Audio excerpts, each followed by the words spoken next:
अगर आपको भी डिप्रेशन और एंजाइटी है यानी टेंशन है तो आपको ये वीडियो आखिर तक देखनी चाहिए, क्योंकि इस वीडियो में हम डिप्रेशन की एक ऐसी काज को डिस्कस करेंगे जो कि आपने सुना भी नहीं होगा। क्योंकि आप लोगों ने ऑलरेडी ये सुना होगा कि डिप्रेशन सेरोटोनिन की कमी की वजह से होता है, डोपामीन की कमी की वजह से होता है, या विटामिन डी की कमी की वजह से होता है, विटामिन B1 कमी की वजह से होता है। लेकिन इस वीडियो में हम जो है ना एक ऐसे फिनोमेना को डिस्कस करेंगे जो कि आपने सुना नहीं होगा। ठीक है, तो अगर आप जो है ना काफ़ी टाइम से डिप्रेशन और एंजाइटी का शिकार है तो आपको अपनी जीआईटी की तरफ ध्यान देना होगा। ठीक है, क्योंकि जीआईटी हमारा एक मेन सिस्टम है जो कि हमारा ऑल ओवर द बॉडी, हमारा सारा जो बदन है उससे इफेक्ट होता है। ठीक है, इससे आपके मैक्सिमम मिनरल और विटामिन एब्जॉर्प्शन होती है। लेकिन यहाँ पर हमारा मेन जो फोकस है वो विटामिन और मिनरल के एब्जॉर्प्शन नहीं है, बल्कि हमारी जीआईटी में जो बैक्टीरिया है उसके बारे में हम बात करेंगे। ठीक है, कि वो आपके मूड को कैसे इंप्रूव करता है, वो अगर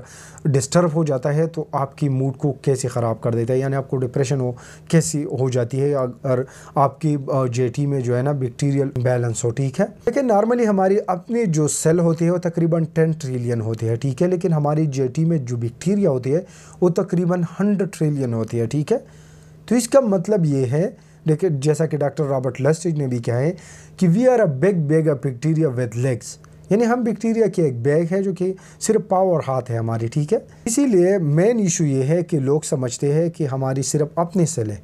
देखिए इस बैक्टीरिया की वजह से जो है ना हम इतना कम्प्लेक्स ऑर्गेनिज्म बने हैं।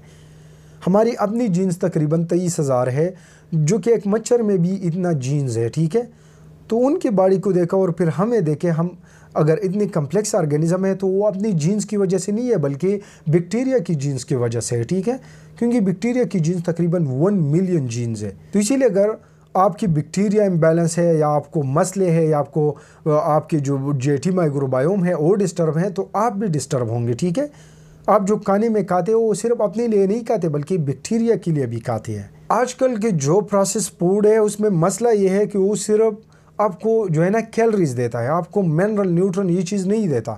जैसा कि फाइबर एक इसेंशियल न्यूट्रन है। ठीक है, वो सिर्फ बैक्टीरिया कंज्यूम करता है। मैंने आपको बताया कि 100 ट्रिलियन बैक्टीरिया के लिए भी खुराक भी चाहिए होता है। ठीक है, तो जब आप उनको खुराक नहीं देंगे तो जो गुड बैक्टीरिया वो तो मर जाएंगे, लेकिन जो गलत बैक्टीरिया है वो ज़्यादा हो जाएंगे। एक दूसरे की वो आपकी जीआईटी पे अटैक शुरू कर देता है। ठीक है, जिसकी वजह से आपकी जीआईटी में इन्फ्लेमेशन स्टार्ट होता है।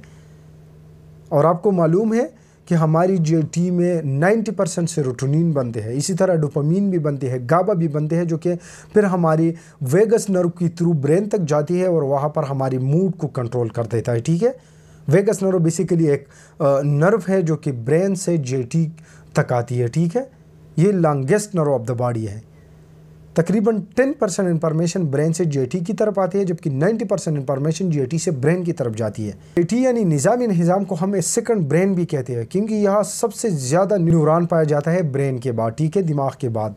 तो इसीलिए आपको अपनी जीआईटी का ख्याल रखना चाहिए, जिन मैंने खुद एक्सपीरियंस किया है, क्योंकि मुझे गैस्ट्रोएसोफेजियल रिफ्लक्स डिजीज़ था तकरीबन 8 मंथ से। तो मैं इंतहाई डिप्रेस था, हालांकि मैं जो है ना अपनी डाइट का भी ख्याल रखता था और चीज़ों का भी ख्याल रखता था, लेकिन मेरा डिप्रेशन जो है ना नहीं जाता था। ठीक है, इवन कि डॉक्टर ने मुझे जो है ना मेडिसिन भी प्रिस्क्राइब की थी।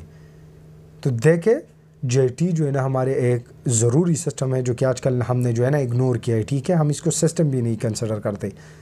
तो जब आपकी जीआईटी में माइक्रोबायोम डिस्टर्ब हो जाते हैं तो आपकी यही सेरोटोनिन डोपामीन ये भी नहीं बनती, आपको डिप्रेशन होगा, आपको की बॉडी में इन्फ्लेमेशन होगा। ठीक है, तो अब आप अपनी बैक्टीरिया को कैसे जो है ना रीपॉपुलेट कर सकते हैं, यानी अपनी जो डिस्टर्बेंस आपकी ऑलरेडी बॉडी में है, आपकी जीआईटी में है, तो उसको आप जो है ना कैसे रिवर्स कर सकते हैं। तो ये सिंपल है। ठीक है, ये इतना कम्प्लेक्स नहीं है।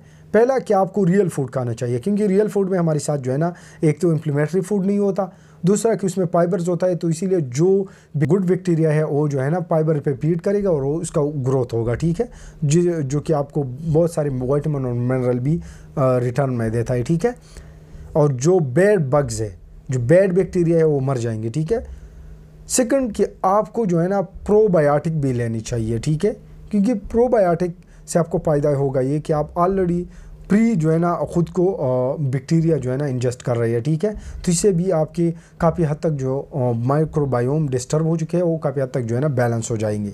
थर्ड, आपको इंटरमिटेंट फास्टिंग करनी चाहिए, इंटरमिटेंट फास्टिंग सबसे पावरफुल चीज़ है। रीज़न ये है कि आपकी जीआईटी को टाइम मिलता है रिसीट होने के लिए। जब आप फास्टिंग में होते हैं तो आपकी जो गुड बैक्टीरिया है वो हाइड हो जाती है, या तो अपेंडिक्स में या जो जीआईटी की जो ल्यूमन है उसमें हाइड हो जाते हैं, जबकि बैड बैक्टीरिया मर जाते हैं क्योंकि आप उसको फूड ही नहीं दे रहे, ठीक है।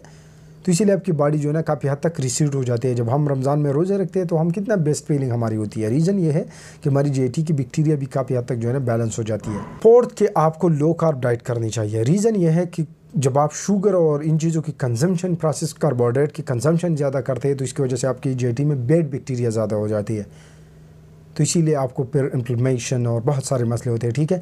तो इसीलिए जीआईटी माइक्रोबायोम एक बहुत बड़ा टॉपिक है, इसमें मैं जो है ना घंटों पे बात कर सकता हूँ, लेकिन अभी हमारे पास इतना टाइम नहीं है। तो इसीलिए अपनी जीआईटी का ख्याल रखें, ठीक है। कोशिश करें कि फर्मेंटेड वेजिटेबल खाएँ, दही खाए करें क्योंकि इसमें भी प्रोबायोटिक होते हैं। तो इनसे आपका जो है ना इंशाल्लाह जीआईटी के जो माइक्रोबायोम है वो बैलेंस हो जाएंगे और आपका डिप्रेशन काफ़ी हद तक जो है ना ख़त्म हो जाएगा, ठीक है।